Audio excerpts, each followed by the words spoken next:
Tras una década de terror bárbaro, el imperio del brillante general Mario toma las riendas del poder, convirtiendo la milicia de voluntarios de Roma en la mayor fuerza de combate que el mundo haya conocido jamás. En este momento, una rebelión mortal se está gestando en el centro de la República. La sangrienta muerte de esclavos gladiadores es el deporte preferido de los espectadores. Para el primer siglo antes de Cristo, esto ya no es un juego y explota una rebelión de los esclavos en contra de sus amos. Su líder es Espartaco, tal como nos lo recuerda la historia.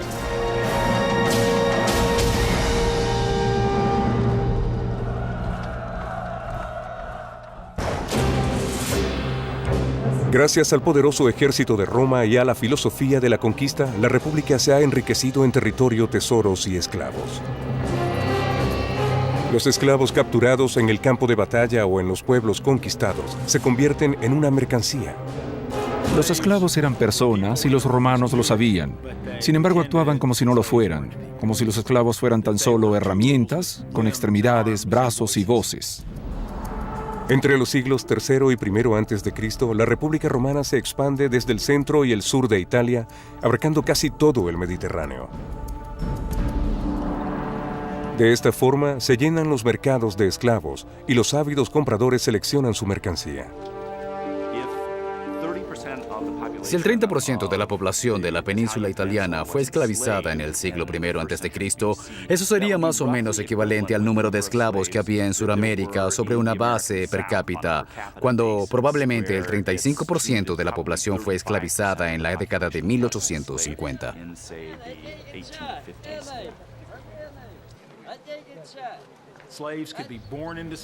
Los esclavos podían nacer como esclavos, podían venir de países extranjeros y ser vendidos como esclavos, podían ser capturados en la guerra. Había muchas maneras de convertirse en esclavo y también una gran variedad en la forma de vivir como esclavos. Columela, un terrateniente romano del siglo I, recomienda: Mi primera advertencia es no nombrar administrador de la granja a una persona proveniente de la clase de los esclavos que hacen favores con su cuerpo. Más bien se debe seleccionar a un hombre que desde la infancia se haya endurecido con el trabajo del campo y cuya experiencia lo respalde.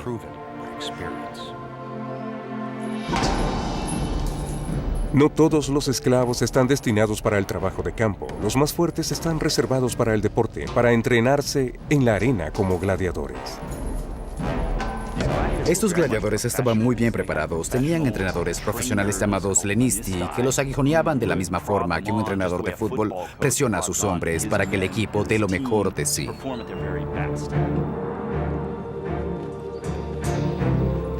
Se los alquilan a personas para hacer exhibiciones o son vendidos al encargado de organizar la exhibición.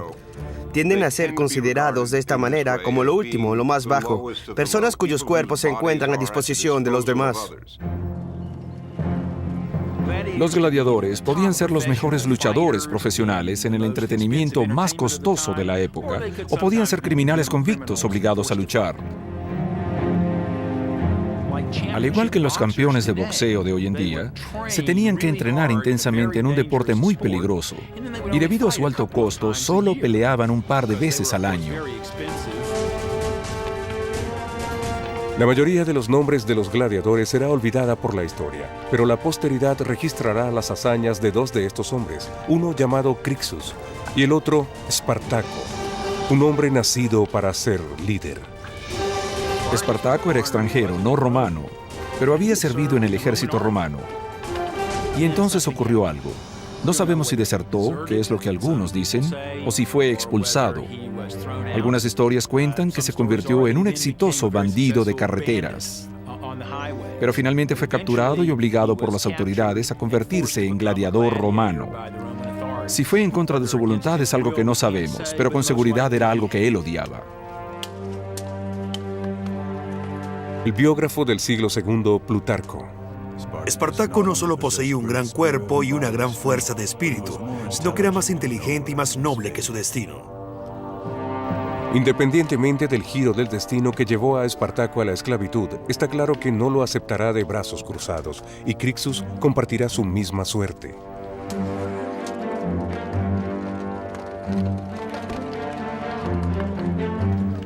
Pocos gladiadores viven para jubilarse.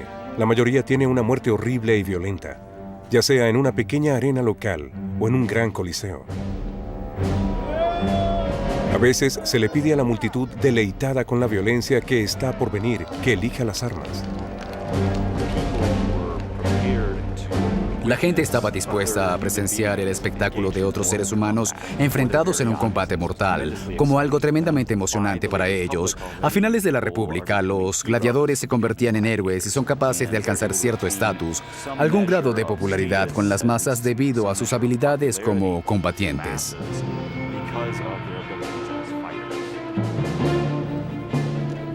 Por sorteo, los gladiadores eligen entre ellos cuál será el primero en morir.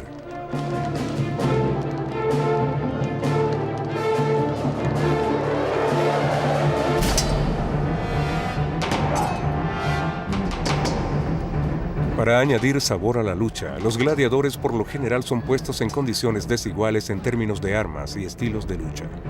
Sea cual sea el estilo de lucha, la armadura no es suficiente para proteger sus vidas. Se habían entrenado durante meses y años a fin de poder utilizar sus armas, para poder llegar tan cerca del oponente como para ver la saliva en su boca o captar el miedo en sus ojos. El olor de la sangre debe de haber sido abrumador. Esto emocionaba a la multitud. Era un signo para los gladiadores de que su vida estaba en juego.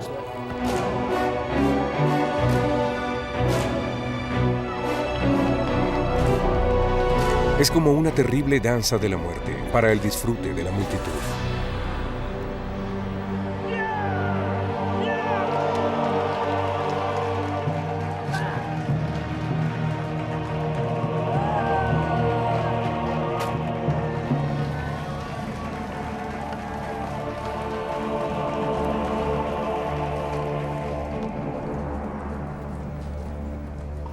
Pero en el año 73 a.C., en el Ludus, la escuela de gladiadores, un grupo de aprendices se cansa de recibir órdenes de la guardia romana.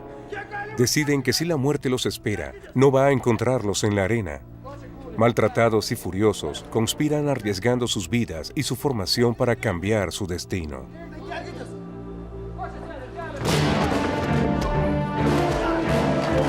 De acuerdo al historiador del siglo II, Apiano, Espartaco y su compañero el gladiador Crixus trazan un plan. Espartaco persuadió a cerca de 70 esclavos para que en aras de su libertad asumieran el riesgo, en lugar de resignarse a ser colocados en una exhibición para el entretenimiento de los demás. Espartaco se convirtió en un gran gladiador, pero creo que había un fuego que lo carcomía, producto del resentimiento por la pérdida de su libertad y los deseos de justicia, por lo que finalmente organizó a sus compañeros gladiadores esclavos a escapar en pos de su libertad.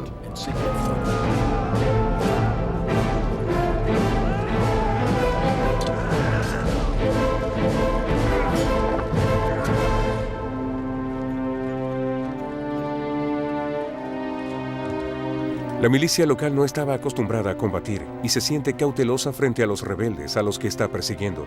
Han visto a esos hombres luchar en la arena y saben muy bien a quién se enfrentan.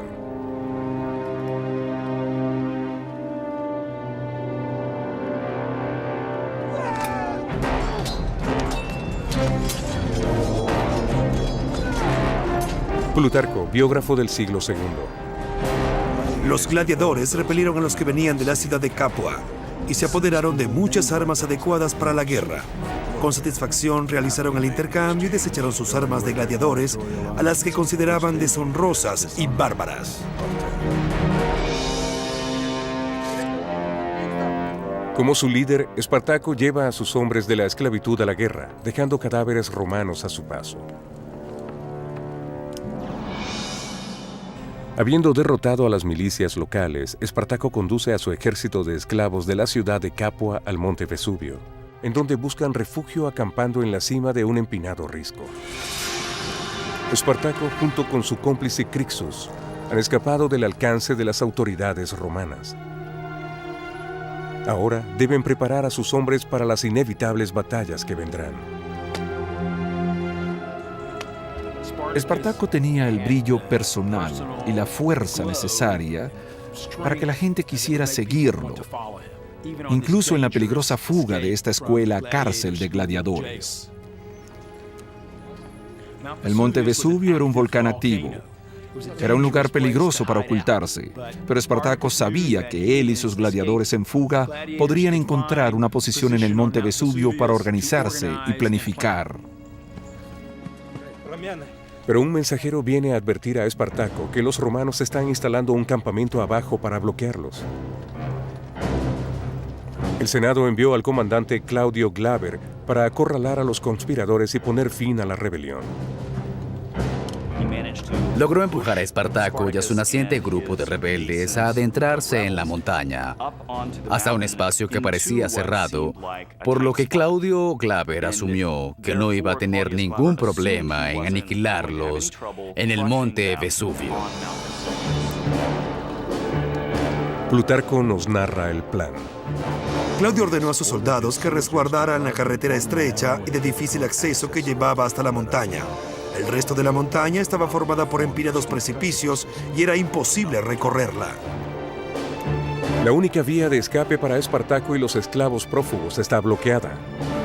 El asedio ha comenzado. En el año 73 a.C., Espartaco y su compañero Crixus se niegan a morir en la arena de los gladiadores. Juntos lideran una rebelión de esclavos, pero ahora Claudio, un oficial romano, tiene cercado a los fugitivos en la región del monte Vesubio al sureste de Italia. En lo alto de la montaña, Espartaco y sus hombres planifican un escape brillante, tal como nos narra Plutarco en el siglo II a.C. Los esclavos cortaron los pedazos útiles de las vides y tejieron escaleras con ellos. Eran resistentes y largas como para que al amarrarlas de la parte superior de los acantilados llegaran hasta el suelo al pie de las montañas. Una de las cosas más interesantes sobre las primeras fases de la rebelión de Espartaco es que parece conocer el terreno mejor que nadie. Claro, en parte esto puede ser debido a que pastores y otras personas que conocen la zona que rodea el Vesubio se le unen y simpatizan con su causa. Los esclavos provenientes del campo que se unieron a Espartaco y su grupo probablemente en el inicio habían sido en su mayoría pastores y anteriormente esclavos viviendo independientemente, ya que tenían armas, así como una excelente condición física, convirtiéndose más tarde en los soldados de este ejército comandado por gladiadores. Espartaco y su legión, cada vez más numerosa, son capaces de repeler el ataque descendiendo del acantilado, llegando justo un poco más allá del campamento de Claudio. Allí los romanos subestiman la determinación de los esclavos. Hay que recordar que quienes los perseguían parecían más unos policías novatos que a las legiones del César. Estos sujetos no forman parte de la institución militar regular. Están guiados por oficiales que no son muy competentes y que probablemente tienen muy pocos conocimientos del campo, ya que allí era donde enviaban a sus esclavos. Los romanos son muchos más que los renegados, pero el audaz plan de los esclavos es un testimonio a su ingenio, a la desesperación y al odio hacia sus opresores romanos. Y para mayor vergüenza del ejército romano, esos miles de soldados romanos y su comandante son derrotados por este pequeño grupo de gladiadores que los atacaron por la espalda, bajando desde el risco con sus escaleras tejidas con enredaderas.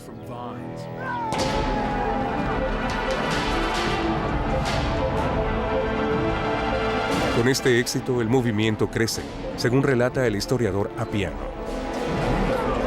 Muchos esclavos fugitivos e incluso algunos hombres libres de los alrededores acudieron para unirse a Espartaco. Comenzaron a organizar incursiones vandálicas en los asentamientos cercanos y como Espartaco dividía las ganancias de sus saqueos, pronto atrajo a un gran número de seguidores.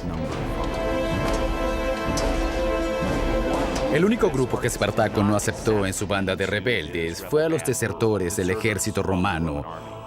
Lo que puede parecer extraño y sin embargo tiene perfecto sentido, ya que esas personas eran precisamente las que se habían acobardado.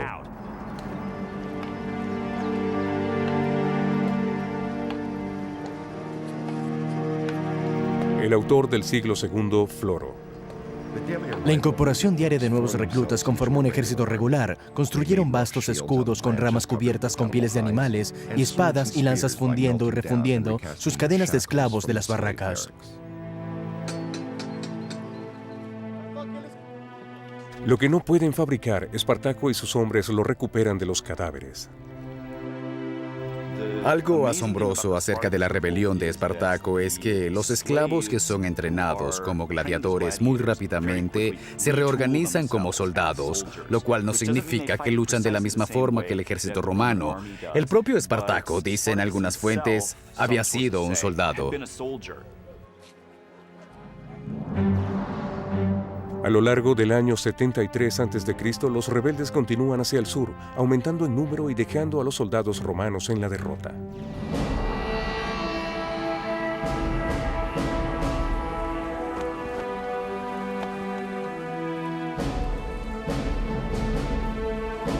El Senado llama a otro magistrado para detenerlos, el comandante Pluvio Varinio. Avesado jinete, Varinio trae con él a su mejor semental, así como el tradicional símbolo del poder romano llamado faces, un conjunto de varillas de madera en torno a un hacha. Esto simbolizaba el poder del magistrado de utilizar la fuerza para hacer cumplir el orden, las varas para golpear a civiles o soldados y el hacha para la pena capital. El hacha se colocaba dentro del faces solo cuando el comandante se encontraba fuera de Roma, porque en los campamentos militares el comandante tiene el poder de la ley marcial sobre sus tropas.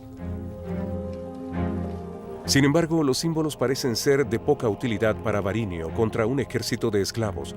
Las tropas de Espartaco han ensangrentado las suyas y han matado a su segundo comandante. Varinio prepara a los hombres que le quedan para la próxima batalla. Espartaco, familiarizado con la estrategia romana, se mantiene un paso más adelante, según el historiador Salustio. Para evitar un ataque sorpresa mientras asaltaban el campo, los rebeldes colocaron cadáveres frescos a las puertas de su campamento, de modo que los romanos creyeran que había guardias apostados allí.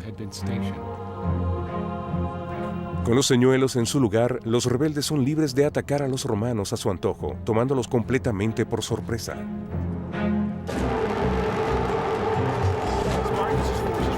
La fuerza de Espartaco es realmente temible. El cuerpo de oficiales está perfectamente entrenado, realmente son rudos gladiadores experimentados. Y ellos quieren venganza. Este ejército quiere libertad, pero también quiere demostrar a sus amos romanos que son hombres, no solo herramientas.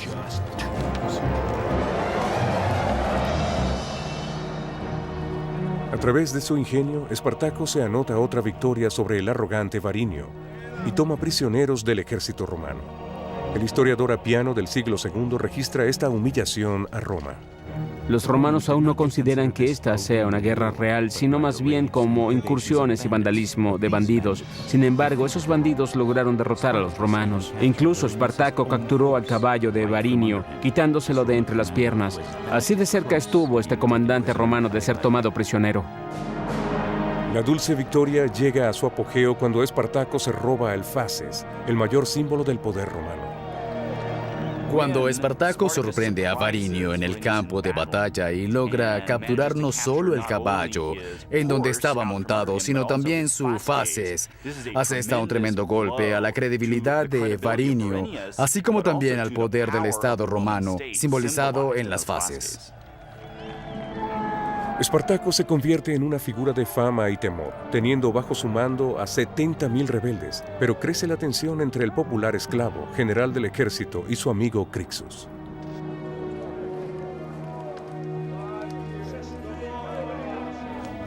De esta manera, Espartaco le demostraba a los romanos: soy tan bueno como un romano.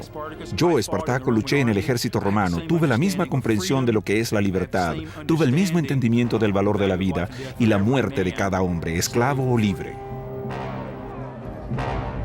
Pero a Crixus lo consume su deseo de venganza.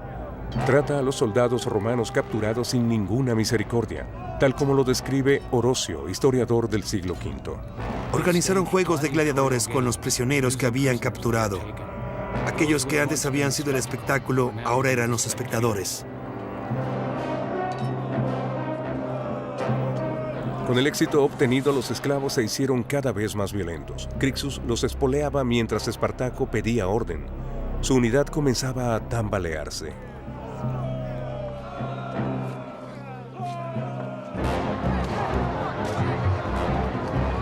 Luego Crixus actúa, dando rienda suelta a la furia de los esclavos contra la indefensa población civil romana. El historiador Salustio describe lo ocurrido. Los esclavos fugitivos comenzaron de inmediato a violar niñas y mujeres casadas, dando muerte a todo aquel que intentara resistirse.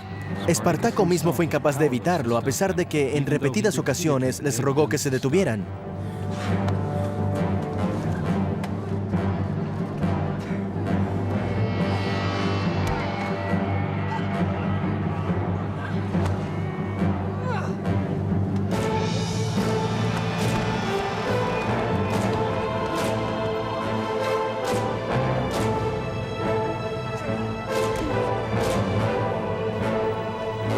Hasta ahora los esclavos se habían unido contra Roma.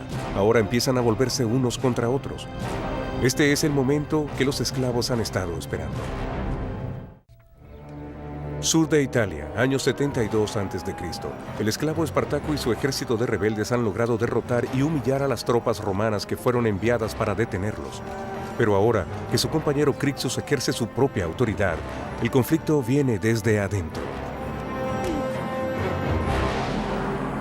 En el campamento provisional de los esclavos, Espartaco hace planes para atravesar los Alpes, pero Crixus tiene sus propias ideas, según escribe el historiador Salustio.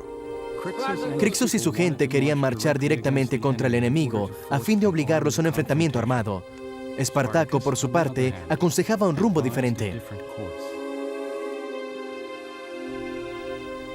Crixus reta abiertamente la habilidad de su amigo para dirigirlos. Algo interesante sobre la rebelión de Espartaco es que aparentemente él no tenía un plan. Había logrado obtener decenas de miles de seguidores, por lo que debía moverse de una zona a otra de Italia con el fin de asegurarse de que todo el mundo tuviera que comer. Impaciente, Crixus abandona el campamento de esclavos, llevando consigo a una facción de militares rebeldes. Espartaco queda ahora solo, al mando de su gente. Los dos hombres siguen trayectorias diferentes a lo largo de Italia.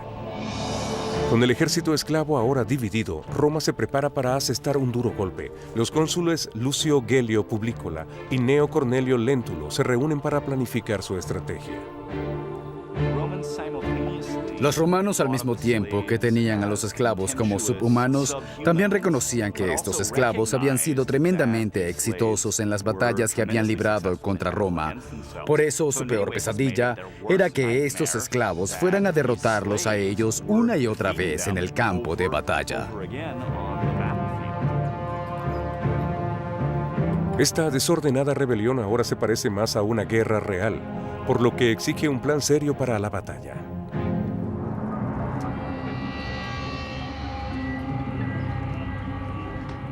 En cada aldea a la que Espartaco llega, podría estarlo esperando una trampa o una emboscada, o a veces, según Salustio, un amigo.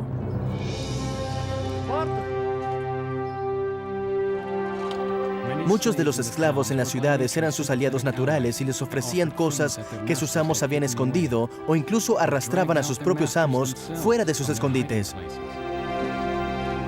Estos nobles son entregados como premios al ejército, para humillar de esta forma a la aristocracia de la República. De sus compañeros de esclavitud, Espartaco también reúne alimentos, armas y más soldados para su causa. Pero también los refuerzos de Roma están aumentando.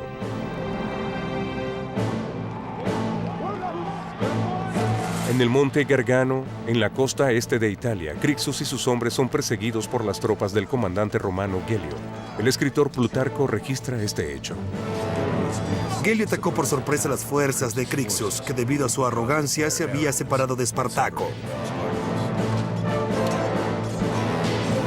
El historiador Apiano. Crixus estaba al mando de 30.000 hombres, 2/3 perecieron, entre ellos el propio Crixus.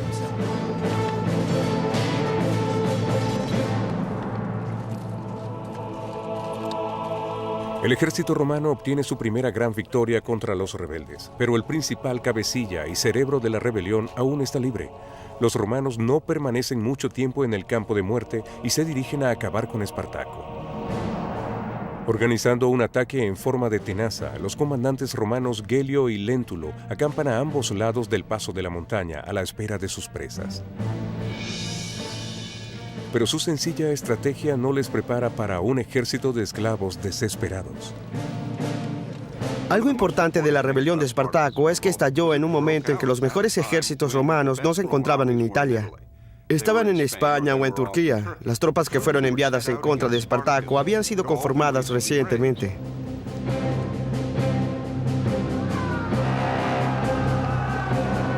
El historiador Apiano. Espartaco los enfrentó uno tras otro y derrotó a cada uno de los ejércitos romanos. Los romanos se vieron obligados a huir del campo de batalla en medio de un gran alboroto y una gran confusión.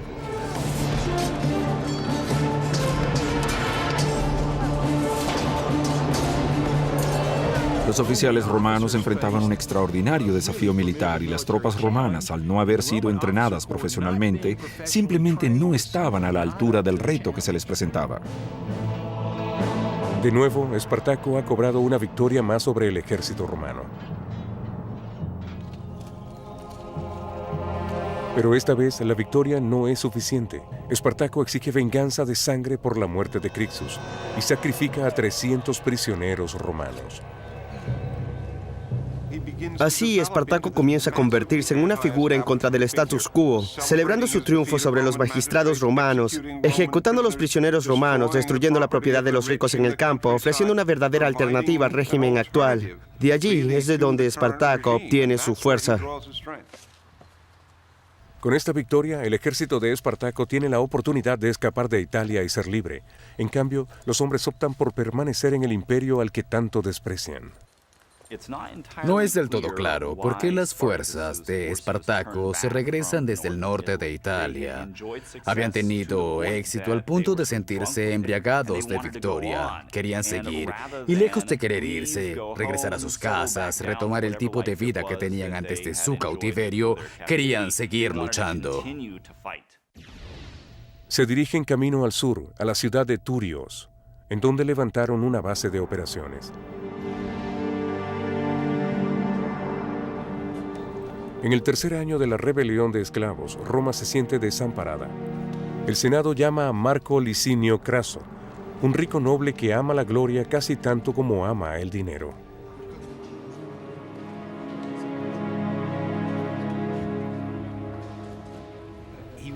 Él quería pertenecer a la élite de la sociedad romana, para lo cual era necesario obtener victorias militares.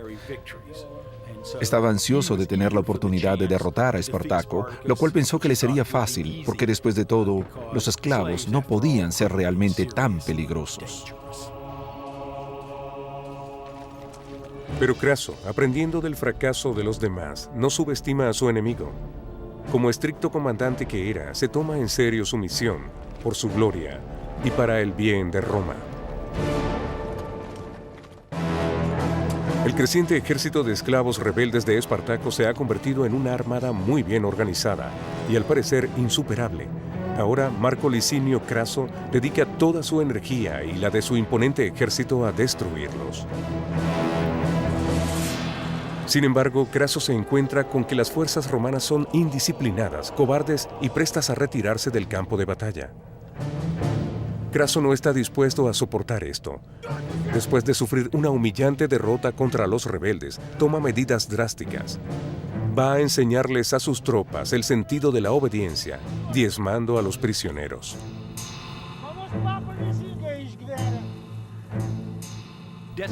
Diezmar a los prisioneros era un castigo terrible porque los hombres eran escogidos arbitrariamente, 1 de cada 10 hombres. Tal vez uno no había huido, tal vez el resto de la unidad había huido y uno se había quedado a luchar.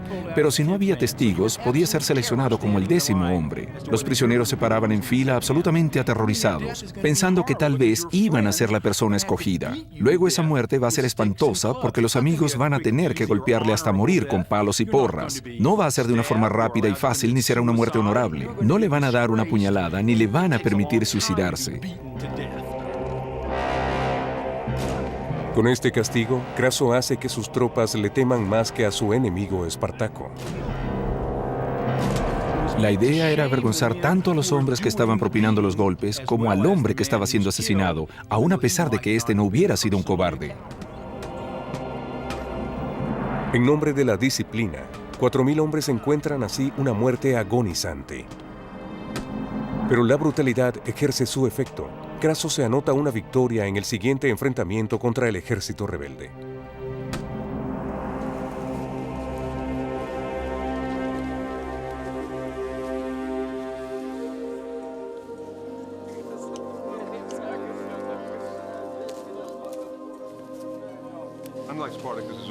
A diferencia de los anteriores oponentes de Espartaco, Craso era un soldado realmente hábil. Sabía cómo entrenar a un ejército y sabía cómo desplegarlo.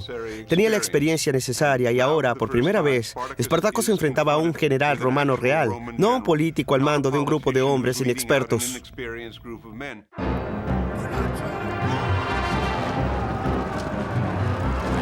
Las tropas se enfrentan. Un ejército romano capaz y muy bien entrenado contra una banda de rebeldes violentos y desesperados. Con Craso en el combate, la balanza comienza a inclinarse en contra de Espartaco.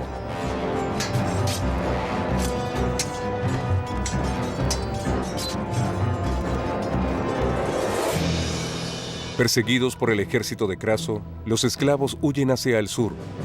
Pero Espartaco ya tiene en mente su próximo movimiento.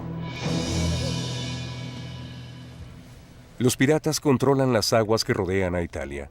Al igual que Espartaco, viven desafiando la ley romana y cualquier otra ley. Responden solo al oro y trafican con esclavos. Espartaco envía a sus mensajeros para negociar con ellos. Espartaco lo ha intentado todo para poner a salvo a sus hombres fuera de Italia. Por último, en medio de su desesperación, hizo un pacto con el diablo, con los piratas cilicianos. Cilicia es parte de lo que hoy es Turquía. Estos piratas eran famosos porque atacaban las naves, pero también eran conocidos como los más grandes esclavistas en el Mediterráneo. Los piratas cilicianos habían acumulado grandes cantidades de dinero a través de la captura y venta de esclavos. Espartaco hizo entonces el trato con los piratas cilicianos para que llevaran sus buques a Italia y evacuaran a sus hombres. Pero había el peligro real de que los cilicianos vendieran a sus hombres y los convirtieran de nuevo en esclavos.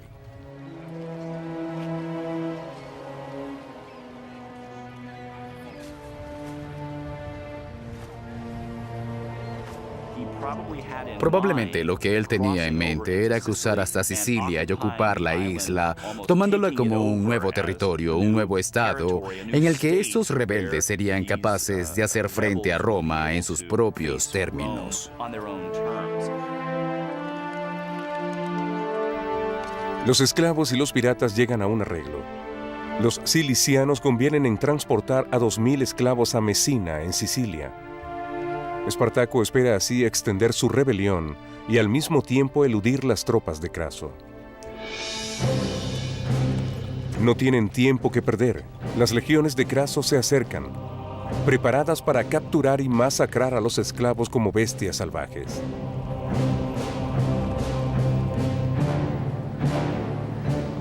Delante de los romanos, Espartaco y su horda llegan a la punta de Italia, pero los buques no están allí. Los piratas los han traicionado y los romanos están cada vez más cerca. Para salir de Italia, Espartaco tiene ahora que luchar contra un ejército vigoroso, cuya disciplina ha sido restaurada por Craso, y que finalmente va a ser capaz de demostrar la táctica y la disciplina que hicieron de la armada romana un extraordinario ejército.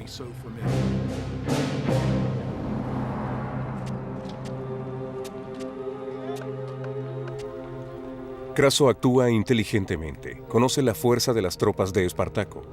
También sabe que el tiempo está de su lado. Va a hacer que los rebeldes mueran de hambre encerrándolos con un muro, tal como escribe Plutarco. Craso realizó este colosal y difícil trabajo en un tiempo mucho más corto de lo esperado. Hizo una zanja de un mar al otro sobre el estrecho de tierra, y sobre él construyeron una grandiosa muralla, alta y muy fuerte.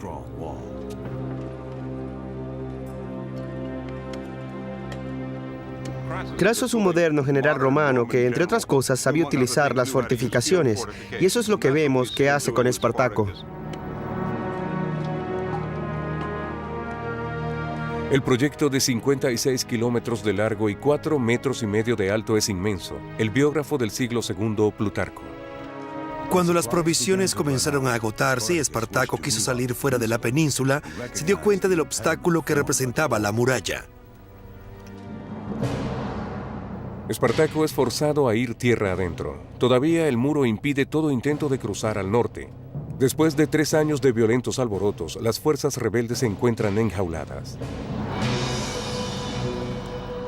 Pero el Senado, que ordenó a Craso poner fin rápidamente a la rebelión, está cansado de esperar por los resultados, según narra el historiador Apiano. Cuando los romanos se enteraron de las tácticas de asedio de Craso, pensaron que no había motivos para prolongar esta acción en contra de los gladiadores. Un mensajero llega al campamento de Craso, llevando noticias indignantes de Roma. El Senado ha perdido la fe en él y le entrega la tarea a su mayor rival. El talentoso general Pompeyo el Grande vuelve de España como un héroe, después de haber sofocado un levantamiento sangriento. Se le ordena terminar de una vez con la rebelión de los esclavos. Pompeyo fue probablemente uno de los mejores generales que Roma tuvo. Pompeyo, al igual que Craso, era muy ambicioso y tenía una reputación militar mejor que la de Craso. Tiene un talento natural para el espectáculo y proyecta de manera particular su imagen en todo el mundo romano. Tiene un sentido para relacionarse con los demás que otros políticos de su tiempo no tienen. Pompeyo ahora es libre para derrotar a Espartaco y robarle a Craso la gloria. Eso si Craso no logra vencerlo primero. Son dos perros detrás del mismo zorro. Año 71 a.C. Abandonados por los piratas al sur de Italia, los sobrevivientes de la rebelión de esclavos de Espartaco se encuentran atrapados en el recinto amurallado levantado por las tropas del general Craso. Y ahora llega el gran general Pompeyo, una nueva amenaza para el honor de Craso y para la vida de Espartaco. Espartaco está en movimiento de nuevo. Luego de haber roto el cerco que tan cuidadosamente había construido Craso, Apiano relata su huida. Espartaco organizó ataques repentinos y en pequeña escala a aquellos que los tenían situados en puntos específicos, golpeándolos fuerte e inesperadamente. Crucificó a un prisionero romano como prueba de lo que le podría pasar a sus propios hombres. A medida que los rebeldes avanzan sigilosamente por el campo, Espartaco y su ejército se dan cuenta de que el peligro se ha duplicado, cuando se enteran de que Pompeyo también viene tras ellos.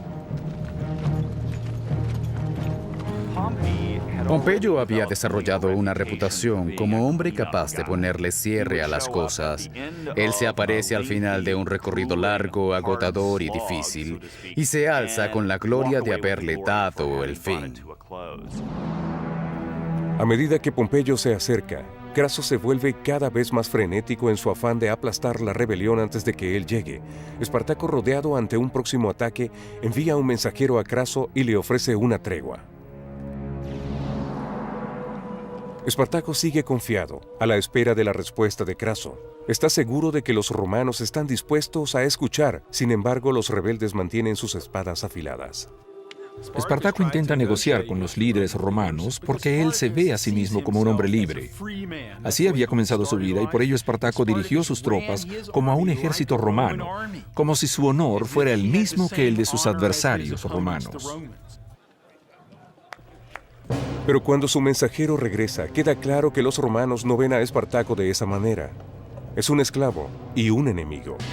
Con el fracaso de las negociaciones, el día que Espartaco ha temido ya ha llegado. Incluso si derrota a Craso en la batalla, Pompeyo lo seguirá justo detrás.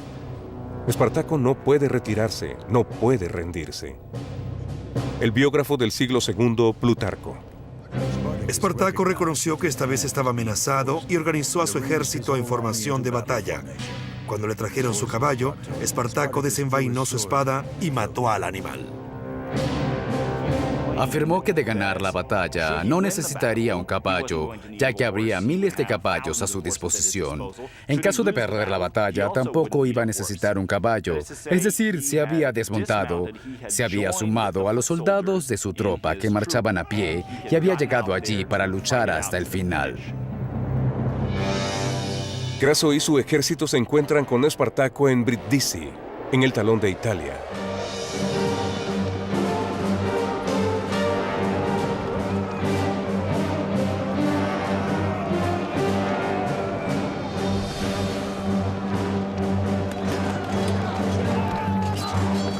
Y así comienza la batalla. 3 años de rebelión han conducido a este decisivo encuentro entre Craso y Espartaco, el enfrentamiento más grande entre dos grandiosos ejércitos.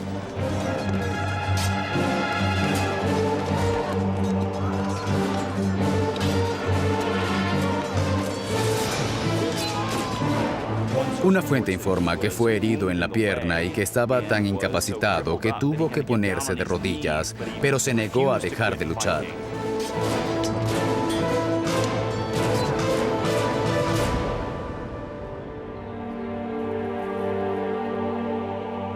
El historiador Apiano relata: La matanza fue de tal magnitud que no era posible contar los muertos. El cuerpo de Espartaco nunca fue encontrado. Espartaco nunca aprovechó la oportunidad de escapar, lo cual bien hubiera podido hacer individualmente. Espartaco fue un hombre que demostró tener sentido del honor, un honor tan profundo y auténtico como el de cualquier romano que nunca hubiera sido esclavo.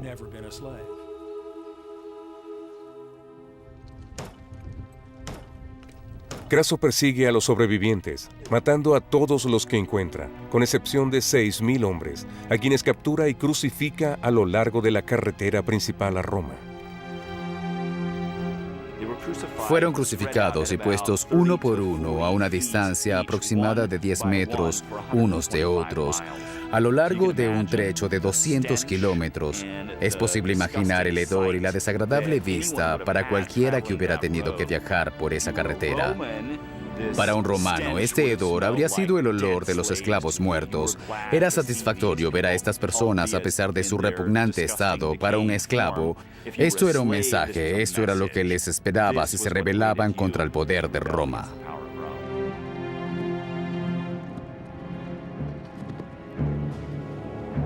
Craso derrota la rebelión de los esclavos, aunque algunos rebeldes corren con la suerte de escapar a la masacre, hasta que Pompeyo, fiel a las formas, tiene la última palabra. Pompeyo logró aparecer justo a tiempo para perseguir a los 5.000 gladiadores que habían logrado escapar de la gran batalla y logró capturar o matar al resto. Entonces, según Plutarco, Pompeyo se asegura de recibir todo el crédito. Pompeyo escribió al Senado que aunque Craso había derrotado a los gladiadores en el campo de batalla, él había extinguido la guerra hasta sus raíces.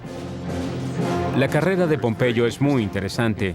De hecho, en una oportunidad Pompeyo fue acusado de ser un buitre, de sacar provecho de unas matanzas que no eran suyas.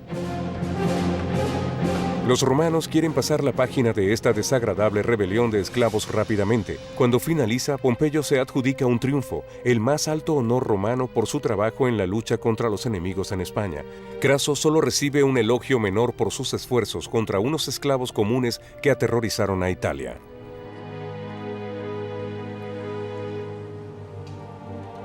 Aunque el final de Espartaco, en el año 71 a.C., marca el final de las rebeliones de esclavos en Roma, la esclavitud sigue fortaleciendo la economía de un imperio en apogeo. Sin embargo, las lecciones de la revuelta no se quedan en los romanos. Espartaco en la imaginación de los romanos se convierte casi en el equivalente de un Osama Bin Laden. Es una figura temible que anda por ahí. Sigue siendo una amenaza aun cuando no puedas verlo y siempre vendrá otro detrás de él. Los romanos se dieron cuenta a través de esta rebelión de esclavos de que tenían que mantener su ejército en plena forma. Probablemente en ese momento los romanos comenzaron a pensar que tal vez necesitaban un ejército profesional permanente para mantenerlos seguros en su hogar, así como para protegerlos contra los invasores extranjeros.